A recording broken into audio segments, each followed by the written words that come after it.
मेरे हिंदी के टॉपर्स कैसे हो आप? आज हम पढ़ेंगे दो बैलों की कथा। पाठ तो आपने पढ़ लिया, समझ आ गया होगा। और अगर अभी तक नहीं पढ़ा है तो सीधे प्रश्न उत्तर पर मत आना, बिल्कुल भी मत आना, याद नहीं होंगे, क्योंकि बेटा सेम यही प्रश्न थोड़े ही हर जगह आएंगे। इन जैसे प्रश्न आ सकते हैं, 80% चांसेस है कि यही प्रश्न आएंगे। बट किंतु परंतु आपको चैप्टर तो पढ़ कर ही आना। तो आई बटन पे क्लिक करो, चैप्टर पढ़कर फिर क्वेश्चन आंसर पर आना। इस वीडियो में R1 हिंदी और R2 हिंदी दोनों से संबंधित प्रश्न है। R1 एंड R2, R1 मतलब याद किया आपने, समझा और रिमेम्बरिंग बेस पर उत्तर दे दिए। R2 जब आपने पढ़ लिया, समझ लिया, तो अपना तार्किक विश्लेषण करना है कि आप क्या सोचते हो, आप क्या कहते हो, डिटेल्ड में आपको बताना है, वो है R2। अब हिंदी ऐच्छिक और अनिवार्य नहीं है, जैसा कि मैंने आपको बताया। तो दो बैलों की कथा प्रश्न उत्तर। सबसे पहला प्रश्न आपका है, कहानी में दो बैलों के नाम क्या है? हीरा और मोती। आपने पढ़ा, आपने समझा और अब तक तो आप उन्हें अपने मित्र जैसा महसूस करते होगे। आपने उनके जीवन में झांक कर देखा है पूरा पाठ पढ़कर। दूसरा, हीरा और मोती को किस बात पे गर्व था? हीरा और मोती को अपनी दोस्ती पर गर्व था, अपने साहस पर गर्व था, अपनी ताकत पे गर्व था, जो मिलजुल कर काम करते थे उस पे गर्व था। प्रश्न 3, मालिक ने बैलों को दूसरे गांव क्यों भेजा? मालिक ने बैलों को दूसरे गांव अपने साले के साथ भेजा ताकि वो काम में इन बैलों से मदद ले सके। बेटा पहले के टाइम पे इतनी ज्यादा मशीनें नहीं थी, ट्रैक्टर नहीं थे, तो बैलों से हल जुतवाए जाते थे, बैलों से कुएं से पानी निकलवाया जाता था और हम एक दूसरे रिश्तेदार से भी बैल ले आते थे अगर कुछ दिन काम ज्यादा होता था। तो इसी प्रकार वो उन्होंने अपने साले के साथ अपने बैलों को भेज दिया था। साला मतलब अपनी बीवी के भाई के साथ। नए गांव जाते समय बैलों के मन में क्या चल रहा था? बैलों को बहुत दुविधा थी। उन्हें लग रहा था कि उनके मालिक ने उनको बेच दिया। उन्हें लग रहा था कि उनके मालिक ने उन्हें बेच दिया और वो बहुत दुखी थे और एक बार तो भागकर वापस भी आ गए थे अपने गांव। प्रश्न 5, नए गांव के लोग बैलों के साथ कैसा व्यवहार करते थे? देखो बेटा, जब हीरा और मोती अपने गांव में थे तो आपने पढ़ा था ना कि उसके गांव के लड़के उसके लिए रोटी लाए थे, गुड़ लाए थे, चोकर लाए थे। कहानी के अंत में आपने देखा था कि तालियां बजा के मोती की तारीफ कर रहे थे जब उसने उस दड़ियल को भगा दिया था। ठीक है, तो उस गांव के लोगों ने तो उनको साथ दिया था जिस गांव के हीरा मोती थे। लेकिन दूसरे गांव जब वो अपने साले के साथ उन्होंने हीरा मोती को भेजा था, तब आपने पढ़ा था, याद करो कि जो साला था वो अपने साथ लाठी लेकर किसी लोगों को लेकर आया, कई लोगों को लेकर आया। तब हीरा मोती को लगा एक बार तो इन्हें मारकर बदला ले लेते हैं, फिर उन्होंने नहीं मारा था। तो उस गांव के लोग तो लाठी लेकर आए थे। सिर्फ एक लड़की ने उन्हें प्यार किया था, वो छोटी बच्ची जो उनको रोज 2 रोटी खिलाने आती थी। तो नए गांव के लोगों ने कैसा व्यवहार करा? नए गांव के लोगों ने बुरा व्यवहार करा, लाठी लेकर आते थे, खाना अच्छा नहीं देते थे। बस वो छोटी बच्ची रोज 2 रोटी खिलाती थी, उसने बहुत प्यार किया, उसका वर्णन करना आप नहीं भूलेंगे। तो प्रश्न 5 का आपका हो गया, कठोर व्यवहार करते थे, ज्यादा काम कम खाना, मार और डांट देते थे। प्रश्न 6, हीरा और मोती को नए गांव में किस बात का सबसे ज्यादा दुख हुआ? सबसे ज्यादा दुख, उन्होंने अपने मालिक को बहुत याद किया और यहाँ इस नए गांव में उन्हें अपमान महसूस होता था और ये व्यवहार उन्हें पसंद नहीं आ रहा था। दोनों बैल एक दूसरे का साथ किस प्रकार निभाते थे? वैसे ही जैसे आप अपने दोस्तों का निभाते हो, क्राइम पार्टनर्स, या फिर साथ दोस्ती में एक साथ, परेशानी में एक साथ, तकलीफ में एक साथ, मूक विचार, मूक भाषा का प्रयोग करते हुए विचारों का आदान प्रदान। तो दोनों बैल एक दूसरे का साथ किस प्रकार निभाते थे? दोनों हमेशा एक दूसरे का हौसला बढ़ाते, जरूरत पड़ने पर ज्यादा काम कर लेते और कभी एक दूसरे को अकेला नहीं छोड़ते थे। प्रश्न 8, बैल अत्याचार सहने से क्यों मना कर देते हैं? क्योंकि उनमें आत्मसम्मान था और वे अन्याय स्वीकार नहीं करना चाहते थे, इसलिए तो दीवार तोड़कर भाग गए थे। लेकिन खुद नहीं भागे थे, एक बंधा हुआ था, उसकी रस्सी नहीं टूटी, तो दोस्ती में मोती भी वहां से नहीं गया हीरा के लिए, क्योंकि हीरा की रस्सी नहीं टूटी थी। बट वहां से उन्होंने दूसरे जानवरों को तो भगा दिया था, याद करो। घोड़ियां भाग गई थी, भैंसें भाग गई थी, गधे आखिरी तक वहीं जमे थे, उनको भी खदेड़ खदेड़ कर भगा दिया था मोती ने। वही दोनों रह गए थे क्योंकि हीरा की रस्सी नहीं टूटी थी। प्रश्न 9, कहानी में कौन सा प्रसंग बैलों के स्वाभिमान को दर्शाता है? वो स्वाभिमान, जब उन्होंने जबरदस्ती काम करने से मना कर दिया था, मालिक ने हीरा की नाक पे भी इतने डंडे मारे थे, फिर भी उन्होंने काम करने से मना कर दिया था। मोती ने हीरा को बचाया था उस वक्त में। तो दोनों का स्वाभिमान बहुत बड़ा दिखाया गया है यहाँ पर और स्वाभिमान हम सब में होना ही चाहिए। प्रश्न 10, कहानी में पुराने मालिक और बैलों के संबंध कैसे थे? पुराना मालिक बैलों को बहुत प्यार करता था, पुचकारता था, बैल भी उनसे बहुत खुश थे। पुराने मालिक ने तो कभी बैलों को फूलों की छड़ी से भी नहीं मारा, मतलब कि कभी प्यार से भी नहीं मारा था। और याद करो जब वो आखिरी में भाग कर आ गए थे तो भी पुराने मालिक ने बहुत प्यार किया था उन्हें। तब तो मालकिन भी वापस प्यार करने लगी थी। तो रिश्ता प्रेम, भरोसा और अपनापन से भरा हुआ था। मालिक बैलों को परिवार की तरह मानता था और बैल उसके प्रति निष्ठावान थे। प्रश्न 11, नए गांव में बैलों ने क्या अनुभव किया? उन्होंने कठोरता, अपमान, भूख, प्यास और दर्द तकलीफ का अनुभव किया था।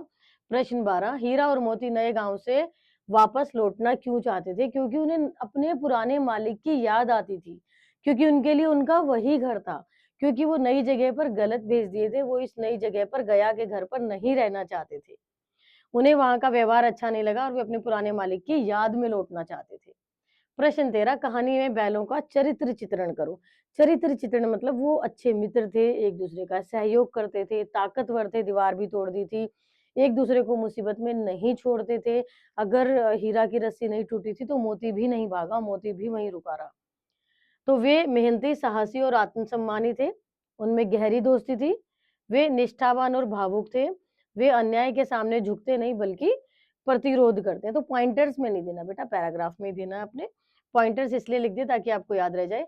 कहानी किस प्रकार पशुओं की संवेदनशीलता को दर्शाती है? कहानी, क्या पशु भी संवेदनशील होते हैं? हाँ, बिल्कुल होते हैं। अगर आपके पास पेट्स हैं तो आप समझते होंगे, पेट्स नहीं भी हैं तो भी आप आते जाते जब देखते हो तब समझते होगे। कभी गाँव गए हैं, गाय, भैंसे, बैल देखे हैं, कुत्ता, बिल्ली जो आपने देखे हैं, उन सबको देखकर आप समझ जाओगे, वो भी संवेदनशील होते हैं, अपनी संवेदनाओं को, अपनी संवेदनशीलता को व्यक्त करते हैं वो।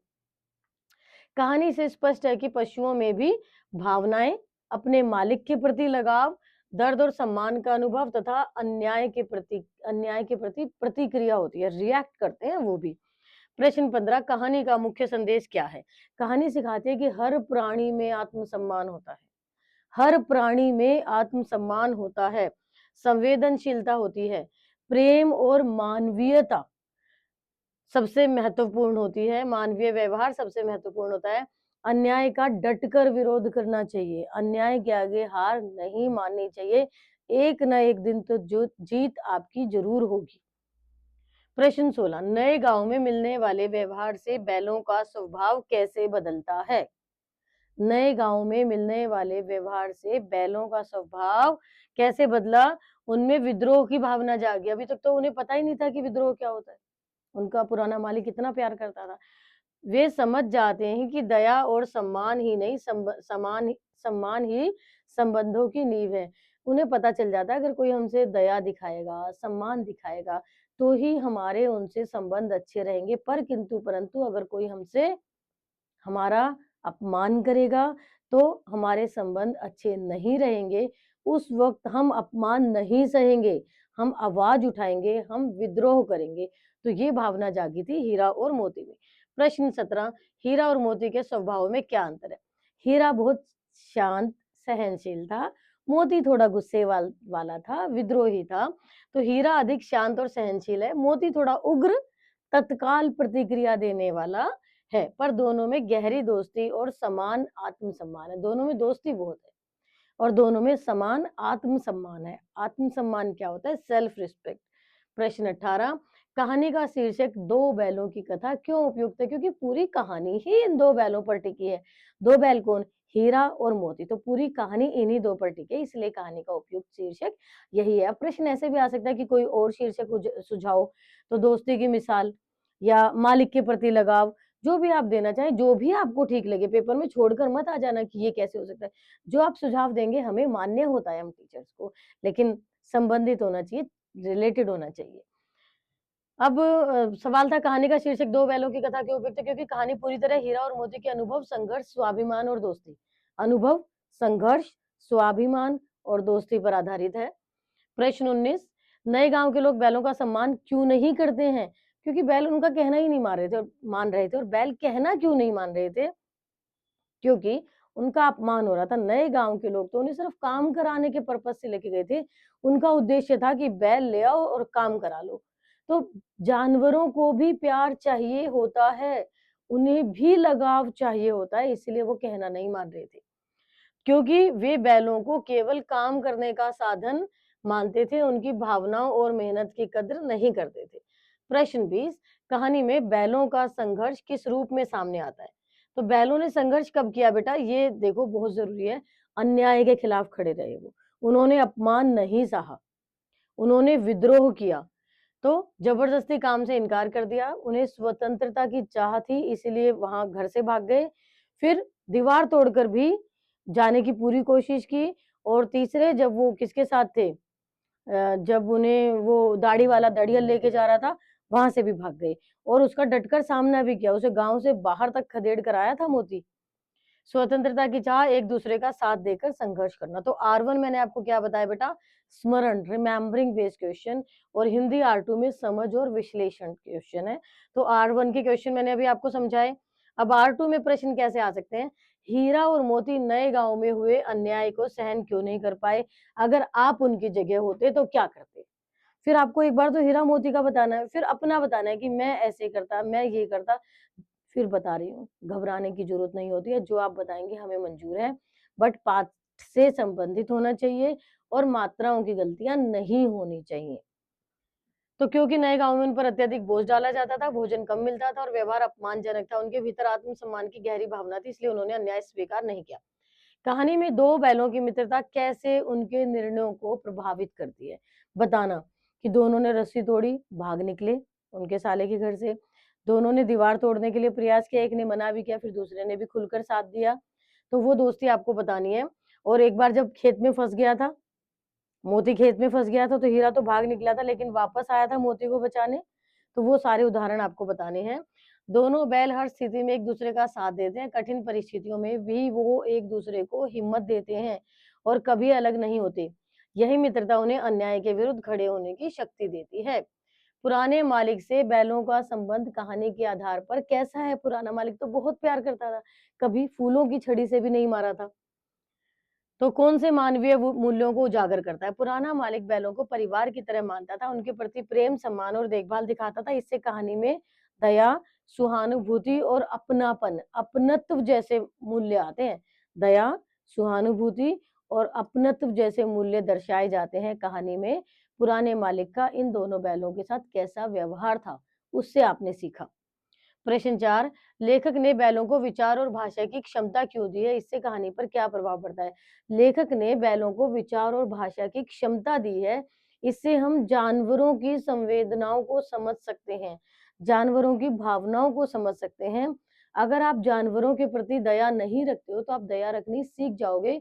आपको पता चला, आपने सीखा इस कहानी से कि उनकी भी संवेदनाएं होती हैं, उन्हें अपमान पसंद नहीं है, उन्हें भी प्यार पसंद है जैसे आपको प्यार पसंद है। यह शैली पाठकों को यह समझाने का माध्यम है कि पशु भी संवेदनशील होते हैं। सोचने समझने की क्षमता देने से कहानी अधिक भावनात्मक, प्रभावशाली और जीवंत हो जाती है। क्या हो जाती है बेटा? भावनात्मक, प्रभावशाली और जीवंत हो जाती है। आपको लगता है कि आपके आसपास ही सब चल रहा है। प्रश्न 5, आखिरी प्रश्न, इसके आगे आप पढ़ना अपने पाठ को और फिर से प्रश्न करना, कोई सवाल आएगा तो हमसे जरूर पूछना। नए गांव के कठोर अनुभवों में हीरा और मोती के स्वभाव में क्या क्या परिवर्तन आए? क्या क्या परिवर्तन आए? अत्याचार और सहानुभूति, अत्याचार और असहानुभूति। पहले मैंने सहानुभूति बोला, इसका विपरीत अर्थक क्या होगा? असहानुभूति, सहानुभूति ना रखना।